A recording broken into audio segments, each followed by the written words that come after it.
आज आपको पंचायत चुनाव की तमाम तस्वीरें दिखाएंगे, लेकिन उससे पहले दिखाते हैं कि इन पंचायत चुनाव में लगातार बढ़ते उस खतरे को देखिए आप, जिससे हर कोई परेशान है। और तो और पंचायत चुनाव के मद्देनजर कई गाइडलाइन भी जारी की गई हैं, लेकिन लगता है मंत्रियों और नेताओं के लिए ये गाइडलाइन है ही नहीं। यूपी के पंचायती राज मंत्री भूपेंद्र सिंह के बेटे की शादी को आप देखिए, कोरोना नियमों की सरेआम धज्जियां। अब यही जाके अगर लोगों के बीच में ज्ञान देने लगे, ये जनप्रतिनिधि कहें कि 2 गज दूरी, मास्क है जरूरी, तो इनके प्रोफाइल वाली ये फोटो देख के कौन इनकी बात मानेगा। मुरादाबाद शादी का आयोजन हुआ, तस्वीरें आई, जमकर वायरल हो रही हैं। पंचायती राज मंत्री भूपेंद्र सिंह ने खुद मास्क नहीं लगा रखा है। जहां देश में आपातकाल की स्थिति है, माना शादी विवाह का कार्यक्रम था, लेकिन यहां पर एक नजीर पेश कर सकते थे पंचायती राज मंत्री होने के नाते। और क्या मेजबान, क्या मेहमान, हर किसी को देखिए मानो ये कोरोना काल की तस्वीरें हो ही ना, जहां प्रदेश में ऑक्सीजन का अकाल है, जहां ऐसी परिस्थिति है, खुशियों का मानो आम लोगों से वास्ता टूटा हुआ हो। बावजूद इसके शादी समारोह हो सकती थी, लेकिन क्या एक जनप्रतिनिधि, एक पब्लिक फिगर होने के नाते आप यहां पर एक नजीर नहीं पेश कर सकते थे? क्या इससे बेहतर तस्वीर नहीं आ सकती थी मुरादाबाद से, जहां खुद मंत्री कम से कम अब बाहर निकल के ये प्रधानमंत्री की तमाम बताई बातों को क्या लोगों तक पहुंचाएंगे और इनकी बात सुनेगा कौन?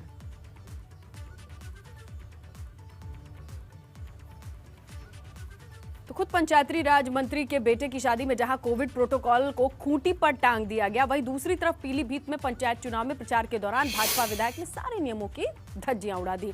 पीलीभीत के सदर विधायक संजय सिंह गंगवार ने रिक्शे के साथ प्रचार किया। इस दौरान बिना मास्क के विधायक संजय सिंह गंगवार नजर आए, सोशल डिस्टेंसिंग की धज्जियां उड़ाते दिखे। ये बात अलग है, कैमरा देखकर विधायक जी ने मास्क लगा लिया, लेकिन ये एहसान किस पे जता रहे हैं? ये तमाम लोगों के लिए बेहतरी है। नहीं है तो अस्पताल की तस्वीरें हम दिखा रहे हैं, थोड़ी देर रुक कर देख लीजिए, आपके समझ में आ जाएगा कि वाकई परिस्थिति क्या है। वहां तक लोग ना पहुंचे, इसके लिए आप लोगों तक पहुंचिए और समझाइए।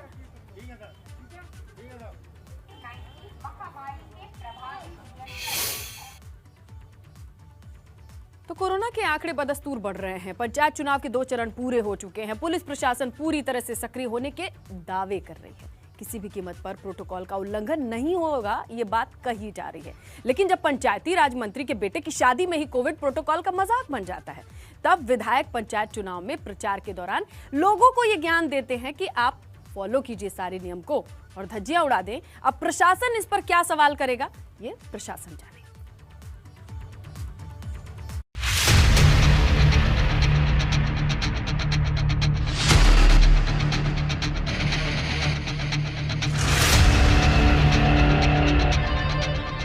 कोरोना काल में माननीयों की मनमानी,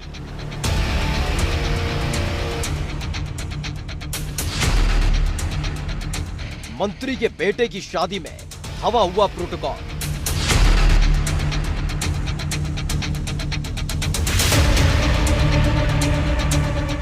भाजपा विधायक की कोरोना को होली दावा,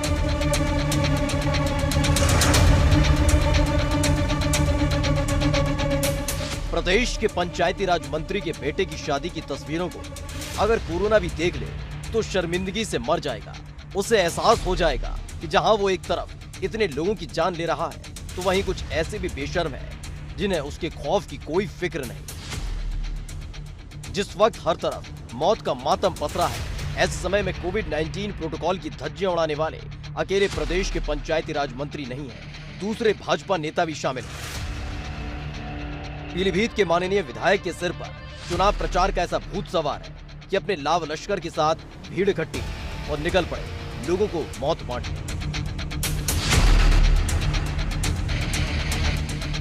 क्या माननीयों को नहीं होगा कोरोना?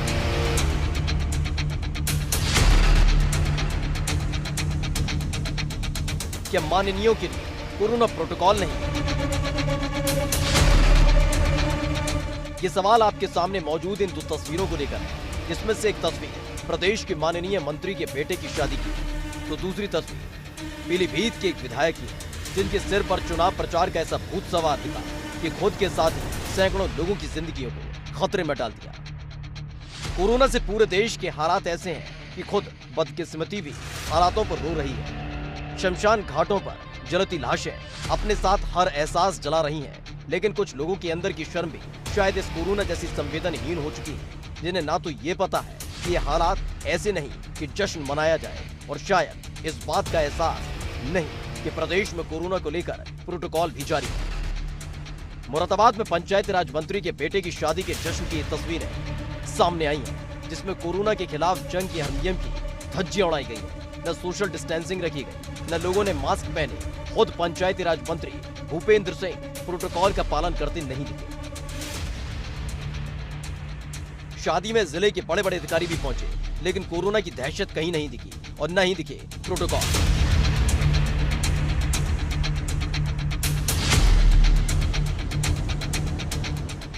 माननीयों पर कार्रवाई के लिए जकड़ा है कानून।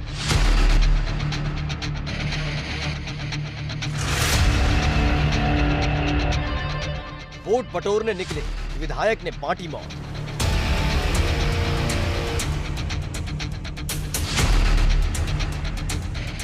प्रदेश भर में सोशल डिस्टेंसिंग रह सके, इसलिए बाजार बंद रखे जा रहे हैं। नाइट कर्फ्यू लगाया जा रहा है। लोगों की रोजी रोटी प्रभावित है, केवल इसलिए ताकि कोरोना के खिलाफ जंग लड़ी जा सके। लेकिन पीलीभीत के सदर विधायक संजय सिंह गंगवार को इस बात से कोई फर्क नहीं पड़ता। उन्हें तो अपने उम्मीदवार को जिताना है, इसके लिए फिर कोरोना प्रोटोकॉल की धज्जियां उड़ती तोड़ती रहे।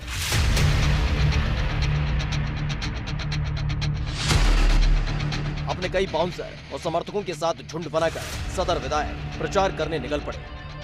भीड़ भरी बाजारों में गए, लोगों से मिले। इस दौरान जगह जगह लोगों की भीड़ भी इकट्ठी हुई, यानी वोट के नाम पर लोगों को मौत बांटने निकले थे माननीय सदर विधायक संजय सिंह गंगवार। न कोई नियम, न कोई कायदा कानून।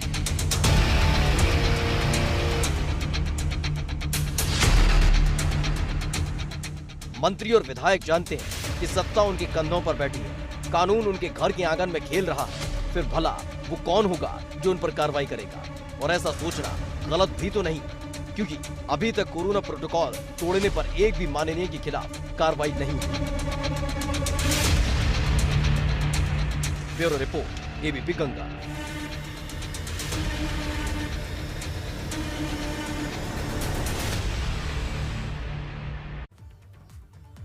आइए सिद्धार्थनगर की बात कर लेते हैं। पंचायत चुनाव के प्रचार के दौरान सारे नियमों को ताक पर रख दिया गया। कोरोना नियमों की धज्जियां उड़ा दी गई, साथ ही बिना मास्क के छोटे छोटे बच्चों से प्रचार कराया जा रहा है। दरअसल ये वीडियो शोहरतगढ़ थाना क्षेत्र के ग्राम पंचायत झरुआ के निर्दलीय विधायक मल्लू यादव के प्रचार के दौरान का है, जिस दौरान सारे कानूनों की धज्जियां उड़ा दी गई। और इसी जिले के अस्पताल के बाहर की लाइन और व्यवस्था दिखा देंगे तो रूह कांप जाएगी। बावजूद इसके यहाँ प्रतिनिधि कहाँ हैं और चुनाव प्रचार के लिए किस तरीके से बच्चों को भी आगे कर रहे हैं, तमाम लोगों को झोंका जा रहा है, देखिए। आइए आपको बताते हैं कि माननीयों की लापरवाही क्यों बड़ी गलती है। दरअसल अभी तो पंचायत चुनाव के 2 ही चरण हुए हैं। जैसे जैसे चरण दर चरण पंचायत चुनाव हो रहे हैं, वैसे वैसे कोरोना की रफ्तार बढ़ती जा रही है, लेकिन उसके बाद भी ये माननीय सुधरने को तैयार नहीं है। देखिए चरण दर चरण कितना गंभीर होते जा रहे हैं ये हालात।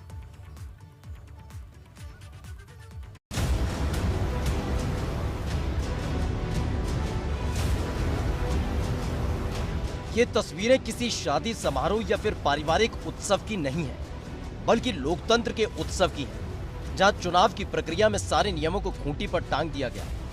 यूपी में पंचायत चुनाव के ऐलान के साथ ही चुनावी प्रक्रिया लगातार आगे बढ़ रही है और उससे तेज रफ्तार के साथ कोरोना के मामले बढ़ रहे हैं, लेकिन उसके बाद भी लापरवाहियों का दौर जारी है। लोगों की जान जाने का दौर जारी है। अब तक पंचायत चुनाव के 2 चरण पूरे हो चुके हैं, जिसमें कुल मिलाकर 38 जिलों में वोटिंग हो चुकी है, लेकिन कोरोना के मामलों में 20 गुना बढ़ोतरी देखने को मिल रही है। तो वहीं कोरोना से मरने वालों का आंकड़ा 15 गुना से ज्यादा हो चुका है। 26 मार्च को पंचायत चुनाव का ऐलान हुआ, तो उसी दिन 26 मार्च को एक दिन में कोरोना के 1028 मामले नए सामने आए थे। तो वहीं 15 अप्रैल को पहले चरण का जब मतदान हुआ, तो उसी दिन यानी 15 अप्रैल को एक दिन में 20,439 नए मामले दर्ज किए गए। यानी इन 20 दिनों के भीतर 20 गुना कोरोना के मामले बढ़ गए। ये आंकड़ा तो सिर्फ 20 दिन में कोरोना के बढ़ते मामलों का है, अब आपको 20 दिन में कोरोना से हुई मौत के आंकड़े भी दिखा देते हैं। दरअसल 26 मार्च को पंचायत चुनाव का ऐलान हुआ, तो 26 मार्च को कोरोना से 4 मरीजों की मौत हुई। 15 अप्रैल को पंचायत चुनाव के पहले चरण का मतदान हुआ, तो इसी दिन यानी 15 अप्रैल को 67 मरीजों की कोरोना से जान चली गई, यानी 20 दिन में 15 गुना से ज्यादा मौत की रफ्तार बढ़ गई। इन आंकड़ों ने भी लोगों में वो खौफ पैदा नहीं किया, क्योंकि दूसरे चरण के मतदान के दौरान जमकर कोविड प्रोटोकॉल की धज्जियां उड़ाई गई। वोटिंग के दौरान न सिर्फ वोटर्स मास्क के बिना नजर आए, बल्कि पोलिंग बूथ पर तैनात कर्मचारी भी नियमों की धज्जियां उड़ाते नजर आए। लगातार बढ़ते मामलों के बीच सोमवार को इलाहाबाद हाईकोर्ट ने 5 शहरों में लॉकडाउन लगाने का आदेश दिया था। इलाहाबाद हाईकोर्ट का लॉकडाउन का आदेश 5 शहरों में लॉकडाउन लगाने का आदेश दिया था, जिसमें लखनऊ, प्रयागराज, वाराणसी में लॉकडाउन लगाने का आदेश था। तो वहीं कानपुर नगर और गोरखपुर में भी लॉकडाउन लगाने का आदेश हाईकोर्ट ने जारी किया था। ये वो शहर है जहां दोनों चरणों में वोटिंग हो चुकी है, लेकिन हाईकोर्ट के इस आदेश के चंद मिनट के अंदर ही यूपी सरकार ने लॉकडाउन लगाने से इनकार कर दिया, जिसके बाद वीकेंड लॉकडाउन का ऐलान यूपी सरकार की तरफ से किया गया है, जिससे कोरोना की रफ्तार को थामा जा सके। इन सब के बीच लगातार इस बात की संभावनाएं अब हवा में तैर रही हैं कि आने वाले दिनों में पंचायत चुनाव को टाला जा सकता है। अभी भी पंचायत चुनाव के 2 चरण बचे हैं, लेकिन जिस तरह से यूपी में हालात भयावह होते जा रहे हैं और लोग मानने को तैयार नहीं है, उसे देखकर स्थिति बद से बदतर होने की आशंका लगातार बनी हुई है। Bureau report, ABP Ganga. ऐसे में जहां चुनाव होने वाले हैं, लोगों को भी निगाहें रखनी चाहिए ऐसे प्रतिनिधियों पर जो आपकी जान की परवाह करता है या नहीं, ये आप चेक कर सकते हैं। अब बात करें तो 2 चरण में चुनाव पूरा हो चुका है। निगाहें टिकी हैं तो तीसरे चरण की वोटिंग पर, जहां पुलिस प्रशासन के सामने कई तरह की चुनौतियां हैं। पहली चुनौती की शांतिपूर्ण तरीके से चुनाव कराया जाए, क्योंकि पिछले 2 चरणों में खुलकर बवाल हुआ, हंगामा कटा, हमने तस्वीरें दिखाई। कोविड प्रोटोकॉल को कैसे फॉलो किया जाए और इसके साथ वोटिंग कराना, ये दोहरी चुनौती है।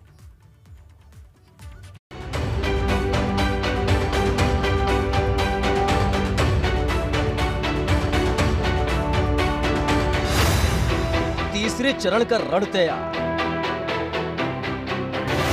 गांव-गांव, गली-गली चल रहा प्रचार। वोटर्स को 26 अप्रैल का इंतजार। पंचायत चुनाव के 2 चरण पूरे हो चुके हैं और अब तक कुल मिलाकर 38 जिलों में वोटिंग हो चुकी है, जिसके बाद अब तीसरे चरण का रण सजकर तैयार हो चुका है।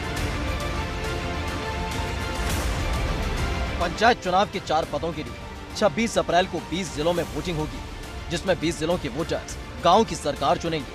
तीसरे चरण को लेकर पुलिस और प्रशासन ने अपनी तैयारी पूरी कर ली है। सबसे पहले आपको दिखाते हैं कि इस तीसरे चरण में किस रण में सियासत की बिसात बिछ रही है। 26 अप्रैल को तीसरे चरण के लिए होगी वोटिंग। 20 जिलों के वोटर्स चुनेंगे गांव की सरकार। शामली, मेरठ, मुरादाबाद, पीलीभीत में होगी वोटिंग।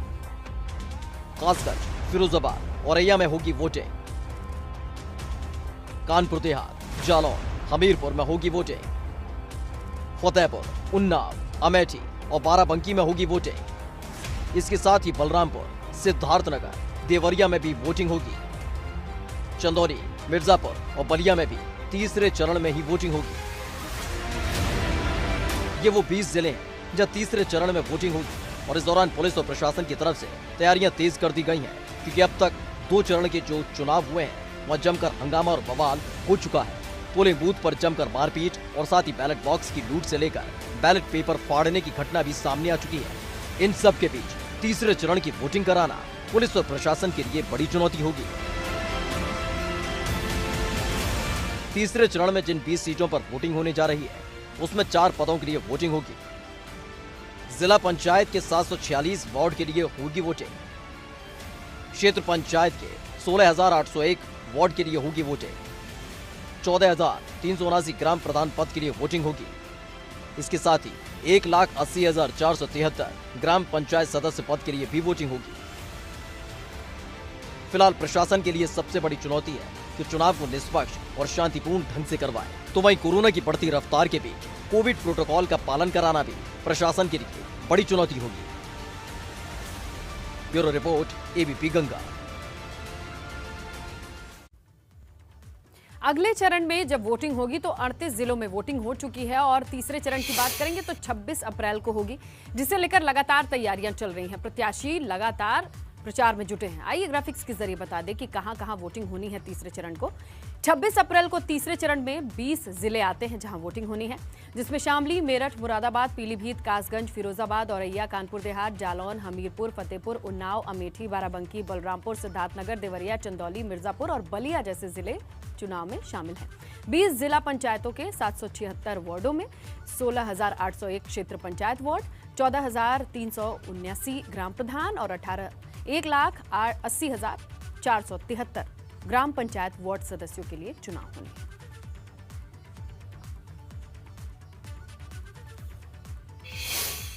पंचायत चुनाव को देखते हुए एसपी की तरफ से एक पहल की गई है, जिसमें गांव-गांव की सूचना इकट्ठी करने वाले चौकीदार को साइकिल बांटी गई, जिसे वो आराम से और कम समय में हर गांव की जानकारी दे सके।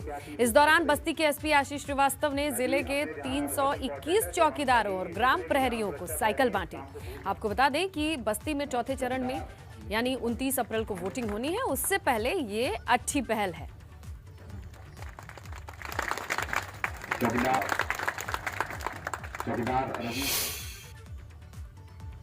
आगे बढ़ते हैं। पंचायत चुनाव में प्रत्याशियों के बीच विवाद देखने को मिल रहा है, लेकिन इस बार विवाद में सुबसपा के राष्ट्रीय अध्यक्ष ओम प्रकाश राजभर इसे सुलझाते हुए नजर आए। गाजीपुर में 29 अप्रैल को चौथे चरण में वोटिंग होगी। ऐसे में सुहेल देव भारतीय समाज पार्टी ने अपना सपना सिंह को प्रत्याशी के तौर पर उतारा है, जबकि पंचायत चुनाव के लिए बाकायदा ओवैसी और बाबू सिंह कुशवाहा की पार्टी समेत कई पार्टियों ने गठबंधन किया।